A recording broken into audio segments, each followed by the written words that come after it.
안녕하십니까. 생생매거진 오늘 아나운서 백명지입니다. 오늘 생생클리닉에서는 고지혈증의 약물 치료가 언제 가장 적절한지, 또 많은 종류의 약 가운데 어떤 약을 복용해야 효과가 나타날지 자세히 알아보겠습니다. 레벨업에서는 어려운 소상공인들의 역량을 강화해줄 역량 강화 컨설팅 사업 소개해드립니다. 지금 보이는 라디오로도 실시간 방송 함께 하실 수 있는데요. KBS 대구 유튜브 채널 당신을 듣다로 들어오시면 됩니다. 3월 18일 화요일에 함께하는 생생매거진 오늘입니다. 건강한 삶을 유지하기 위해서 다양한 의학 지식과 정보를 드리는 생생클리닉입니다. 오늘은 바로 내과 순서인데요. 유튜브 실시간 채팅창이나 생생매거진 오늘 홈페이지 게시판에 궁금한 질문 남겨주시면 저희가 쉽게 이해하실 수 있도록 답변해드리겠습니다. 자, 오늘 도움 말씀 위해서 대구시 의사회 특별분회 이사이자 김영대학교 동산병원 내과 전문의 김미경 교수와 함께합니다. 교수님 안녕하세요. 네, 안녕하세요. 네, 저희가 지난 시간에 고지혈증의 의학적 개념과 그 원인을 살펴봤는데요.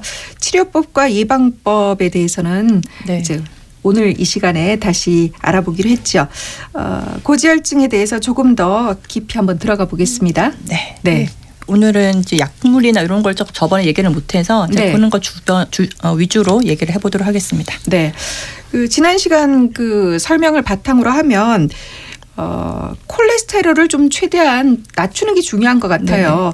그렇다면 식습관이 중요할 것 같은데 어떤 음식을 먹는 게 좋을까요? 콜레스테롤 낮추기 위한 식습관도 뭐 저희가 보통 생각하는 건강한 식습관이랑 그렇게 크게 차이가 많이 나진 않고요. 네.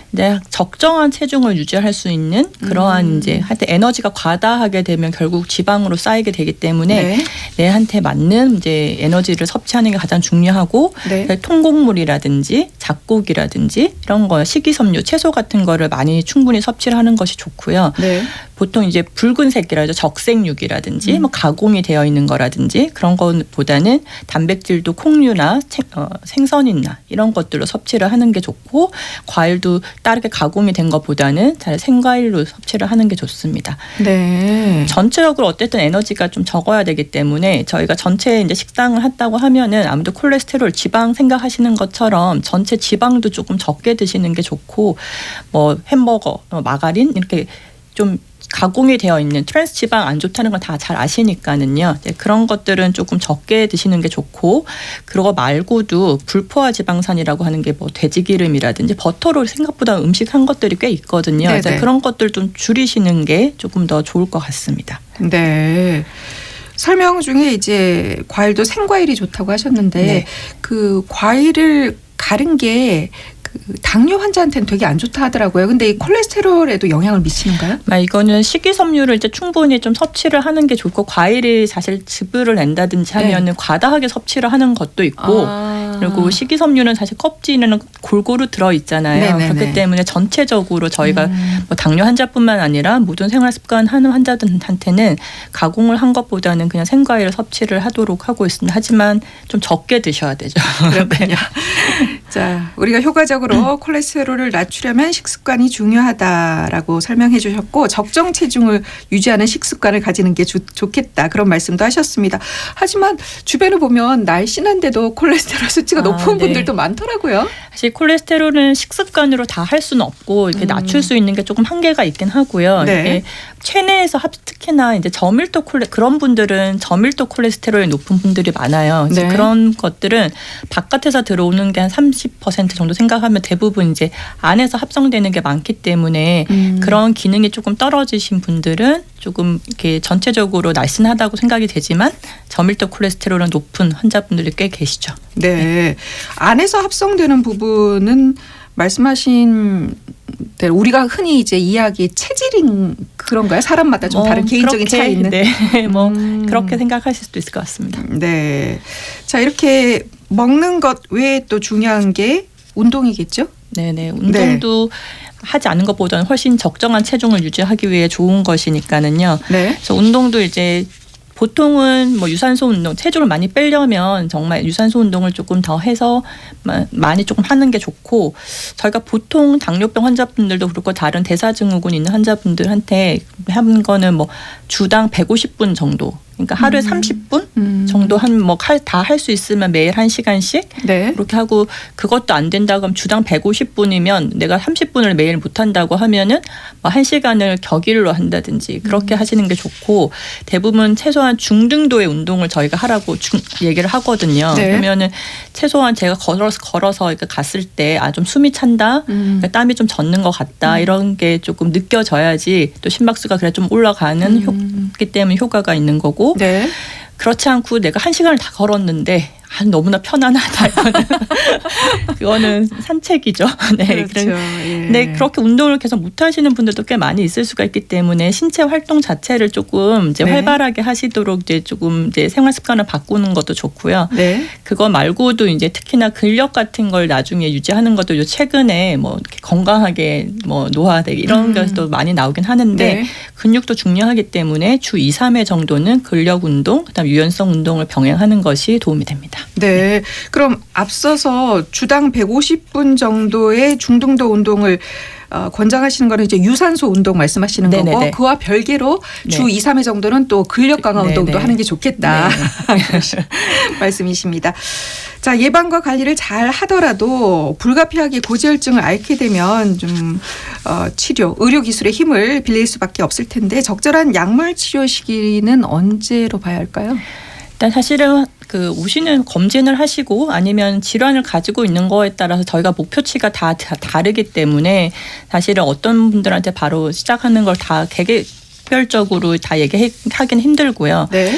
네, 일단 기본적으로 생활 습관, 운동 등을 다 해서 했을 때도 이제 병원에서 검진을 했을 때 여러 가지 위험 인자를 가지고 있는 걸 확인을 하고 이제 그 상태에서 목표치에 도달을 못한다면 사실 약제를 권하거든요. 네. 저희가 결국은 심혈관 질환을 예방을 하는 거니까 거기에 대해 얼마나 이제 위험 인자를 가지고 있나를 저희가 체크를 하게 되는데 사실 가장 중요한 거는 연령입니다. 나이 많으신 분들이 아무도 약을 복용하게 될 위험 인자를 가지고 있다고 생각을 하셔야 되거든요. 네. 남자분 같은 경우에는 45세, 여자분 같은 경우는 55세.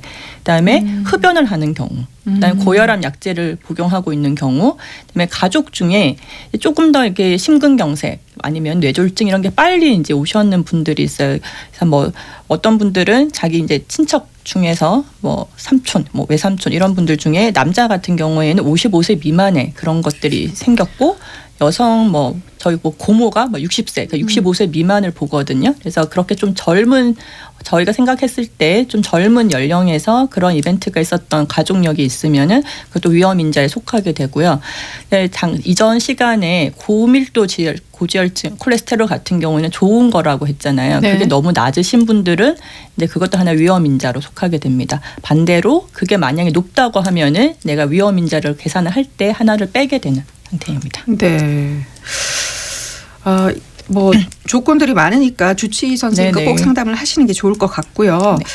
그 주변에서 고혈압 약 드시는 분들 보니까 고혈압의 원인에 따라서 고혈압 약 처방도 다 다르더라고요. 네네. 예, 그 약물 치료, 고지혈증의 약물 치료 역시 그렇습니까? 어떻습니까? 네, 저희가 제일 계속 좀 반복적으로 나오는 게 저밀도 콜레스테롤을 얘기를 하는데 네. 저희가 1차적으로 콜레스테롤을 치료를 한다라고 얘기를 하면은 심혈관 질환을 예방하는 걸 전체 목표로 하고 네. 그다음에 저밀도 콜레스테롤을 목표치에 낮추는 게 1차 목표입니다. 그래서 이제 그것과 관련되는 약제들 대부분 스타틴이라고 이름이 붙여져 있는 무슨 스타틴 이렇게 대부분 이름이 있는데요. 네. 그런 스타틴의 종류를 하고 그것도 이제 잘 안 될 경우에는 에제티밉이라든지 저희가 요새 최근에 나왔는 PCSK9 억제제라는 것도 있거든요. 네. 근데 그런 것들은 굉장히 조금 사용이 드물지만 앞에 스타틴을 아마 주로 활용을 하게 되고 네. 근데 중성 지방이 굉장히 높으신 분들이 있어요. 저희가 했을 때 500이다, 600이다 이렇게 있는 분들이 있는데 그런 분들은 저밀도 콜레스테롤이 높다고 하더라도 500이 넘는 중성 지방은 급성 췌장염이 발생을 할 수가 있기 때문에 그런 것들을 먼저 낮춰주기 위해서 중성 지방을 낮출 수 있는 피브리산 유돈체 아니면 오메가3 같은 약제를 사용하기도 합니다. 네. 지금 이제 설명하신 약제죠. 보통 이제 콜레스테롤 치료에 그 스타틴이라는 네. 약물이 많이 활용된다 하셨는데 보통 그 약 이름 보면 대충 이제 짐작이 가잖아요. 그 스타틴은 정확히 어떤 그 그 약물입니까? 아까 제일 처음에 날씬한 분들도 간에서 네네. 콜레스테롤 합성이 많아진다고 네. 했잖아요. 그래서 네. 그 합성을 낮춰주는 약이 스타틴이라고 그냥 이해를 하시면 될 것 같습니다. 네. 이 지방간에도 쓰는 건가요, 그러면? 근데 지방간에도 쓰긴 하는데 지방간 효과가 그렇게 막 저명하다기보다는 지방간은 사실 체중 감소를 해야 되는 거기 때문에요. 네네. 이거는 이제 콜레스테롤이 높으면 같이 쓸 수는 있겠죠. 그렇군요. 근데 스타틴이란 약제가 부작용이 심하고 또 콜레스테롤 조절에 오히려 안 좋은 영향을 끼친다고 알고 계시는 분들도 있더라고요. 네, 그게 사실인가요? 아니요. 그건 아닌가? 잘못 알고 있는 건가요? 예. 네. 사실 저희가 현재까지 나와 있는 약 중에서 심혈관 질환을 예방할 수 있다라고 가장 많은 데이터를 가지고 있는 게 스타틴입니다. 그래서 저희가 40 정도의 그 저밀도 콜레스테롤 올라간다고 하면은 심혈관 질환의 위험이 한 30-40% 높아지는데 반대로 낮게 되면 낮춰줄 수가 있겠죠. 그래서 아무 위험이 없는 환자들한테 1차 예방으로 썼을 때 그 한 40% 심혈관 질환은 40% 사망률을 20% 정도 낮춰줄 수 있다는 그런 연구 결과가 굉장히 많이 있습니다. 그렇기 네. 때문에 스타틴은 굉장히 효과가 확 정립이 잘 돼 있는 약제이고 저희가 많은 분들이 여러 가지 뭐 근육통이 있다, 당뇨를 올린다더라, 아니면은 뭐 간 수치가 올라간다더라 이렇게 부작용을 얘기를 하시는데 네. 그거는 상대적으로 굉장히 드물고요. 근육통은 이렇게 많이 호소하시는 분들이 좀 있긴 한데 사실 저희가 운동을 심하게 해도 그 다음에 근육통이 그렇죠. 있잖아요. 네. 그래서 그런 약제에 대해서 꼭 하기보다는 다른 원인도 많고 정말 근육 수치가 올라갈 정도의 그러한 분들은 잘 볼 수가 없고요. 간 같은 경우에도 간 수치가 조금 올라가는 경우가 있긴 한데 정말 3배, 5배 이렇게 너무 올라가는 그런 심하게 오는 경우는 잘 없고 뭐 약간 뭐 한 조금 올라가는 경우에도 저희가 지켜보다 보면 좋아지는 경우도 많고 그리고 정말 지방간이 있어서 올라가 있는 분들은 반대로 전체 콜레스테롤이 좋아지기 때문에 치료를 하면 또 낮아지는 분들도 있습니다. 그래서 그런 것들이 두려워서 너무나 큰 예방 효과가 있는 것 약을 안 쓰기에는 좀 더 큰 것을 잃을 수도 있는 그렇죠. 거죠. 예. 뭐 모든 약에는 부작용이 있기 마련이고 그것보다는 이제 효용 가치가 더 네. 높기 때문에 쓰는 게 맞다. 네. 그런 말씀이시고. 그럼 오늘의 그 사연 미리 주신 분 한번 보겠습니다. 저는 28세 남성입니다. 젊으시네요. 근데 현재 혈압약을 복용 중이고 병원에서 고지혈증 약도 복용하라던데 저밀도 콜레스테롤이 145, 토탈 콜레스테롤 216 정도 나옵니다. 고지혈증 약을 복용하는 게 좋을까요? 현재 혈압약도 먹고 있어서 이 복용하는 약이 너무 늘어나서 걱정이다 하셨는데 그럴 것이지 젊으시니까 28세니까 너무 매일 먹는 약이 너무 많은 게 아닌가 이런 생각도 하시겠네요. 예. 네, 일단은 뭐 다른 원인 없이 그냥 저희가 보통 생각하는 혈압약이라면 아마 체중이 많다든지 다른 위험 인자도 포함이 되어 있을 것 같고 네. 그렇기 때문에 그런 위험 인자를 체크했을 때 약을 복용하는 게 조금 더 좋을 것 같다고 주치의쌤이 생각하셨을 가능성이 많거든요. 아마 생활습관 교정 당연히 하라고 했을 것 같고 네. 저밀도 콜레스테롤도 그런 위험 인자를 다 했을 때 저희가 130 밑으로 유지한다는 목표를 한다고 하면은 계속 반복적인 검사를 했을 때 부족했지 않을까 생각을 합니다. 그래서 네. 약제가 늘어나는 것도 걱정을 할 수가 있긴 하지만 그것보다도 예방했을 때 효과를 생각을 한다면은 선생님께서 꼭 필요하다고 해서 약을 추천해 주신 거라면 약을 드시는 게 좋지 않을까 싶고요. 네. 약의 개수가 걱정이다 하면은 요새는 복합제도 많이 있습니다. 그렇기 때문에 그런 걸 두 가지 다 활용하시면 작용하는. 활용하시면 될 것 같습니다. 그렇군요.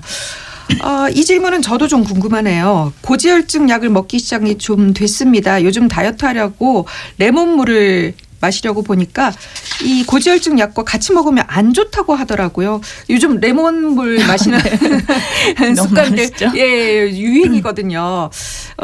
약 먹을 때만 그냥 생수 한 잔 마시고 그 외에는 레몬물을 좀 마셔도 될까요? 하고 물어오셨네요. 네, 뭐 레몬이랑 약제랑 어떤 상관관계가 있다는 데이터는 사실은 아직 보지는 못했고요. 근데 대부분 저게 약을 복용할 때는 그냥 생수랑 복용하는 게 제일 좋으니까 약 복용할 땐 생수 드시면 될 것 같고 그 외에는 크게 신경 안 쓰시고 드시고 싶으시면 드셔도 될 것 같습니다. 네. 근데 우리가 약을 먹고 이제 바로 또 커피를 마실 수 있잖아요. 네. 근데 그걸 커피랑 약을 먹으면 안 될까 이런 생각 저는 이제 개인적으로 한번 해보거든요. 어차피 약 먹고 바로 커피 마시는데 커피랑 먹을까? 약을 같이 먹으면 안 될까? 이런 생각도 뭐 해보고. 그런 간격을 사실 조금 네. 두는 게 좋긴 하죠. 커피도 뭐 다른 카페인이나 다른 상호작용이 있긴 하니까 네. 간격을 좀 대부분의 두고 간격을 마셔라. 두고 드시는 게 좋을 것 네. 같습니다. 자, 마지막으로 고지혈증 관련해서 우리 청취자 여러분께 전하고 싶은 말씀 있으시다면. 콜레스테롤 중요하기 때문에 너무 낮추면 안 된다 이렇게 얘기하시는 분들 많아 중간에 약을 중단해버리시는 분들이 꽤 많이 있거든요. 네. 근데 저희가 콜레스테롤 약은 끊으면 바로 올라갑니다. 그래서 내가 정말 필요해서 약을 시작하신 분이라고 하면은 계속 그 목표치를 잘 도달할 수 있도록 꾸준하게 드시는 게 좋고 네. 그 이외에도 다른 생활 습관들을 조금 교정을 하면서 심혈관 질환 예방을 하시는 게 건강한 삶을 유지할 수 있는 방법이지 않을까 싶습니다. 네, 잘 알겠습니다. 지금까지 내과 전문의신 동산병원 계명대학교 동산병원 김미경 교수님의 말씀이었습니다. 고맙습니다. 네, 감사합니다.